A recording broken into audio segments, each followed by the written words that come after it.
Unwanted 72 कब आ कैसे लेबे के चाही। आपातकालीन गर्भनिरोधक असुरक्षित सेक्स के बाद गर्भधारण से बचाव के एगो तरीका हा। अनवांटेड 72 अइसन आपातकालीन गर्भनिरोधक गोली में से एगो हा। इनकर इस्तेमाल आपातकालीन आधार पर ही करे के चाही। अनवांटेड 72 में लेवोनोर्जेस्ट्रेल नाम के एगो सिंथेटिक हार्मोन होखेला जवन की शुक्राणु से अंडा के निषेचन के रोकेला।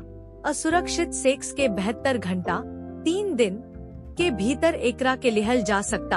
हालांकि इस सबसे ज्यादा कारगर होखेला यदि एकरा के असुरक्षित सेक्स के 24 घंटा के भीतर लिहल जाए। अनवांटेड 72 कब ले सकेनी। यह गोली के 72 घंटा के भीतर लिहल जा सकेला ताकि गर्भधारण से बचावल जा सके। अगर असुरक्षित सेक्स कंडोम फाटल भा निकलल जबरन संभोग कैल। अनवांटेड 72 कैसे ले सकेनी। भोजन के बाद अनवांटेड 72 लेवे के सलाह दिहल जाला।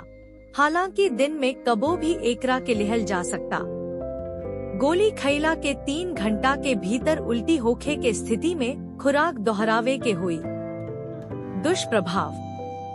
कुछ महिला के दुष्प्रभाव जैसे मतली अवुरी, उल्टी, योनि से हल्का अनियमित खून बहल, अवुरी थकान के शिकार हो सकता। दुष्प्रभाव हल्का होखेला, अवुरी सामान्य तौर पर बिना आगे के दवाई के ठीक हो जाला।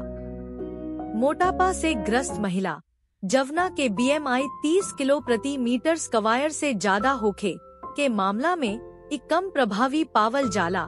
यह महिला लोग के खुराक लेवे से पहले अपना डॉक्टर से सलाह लेवे के सलाह दिहल जाला।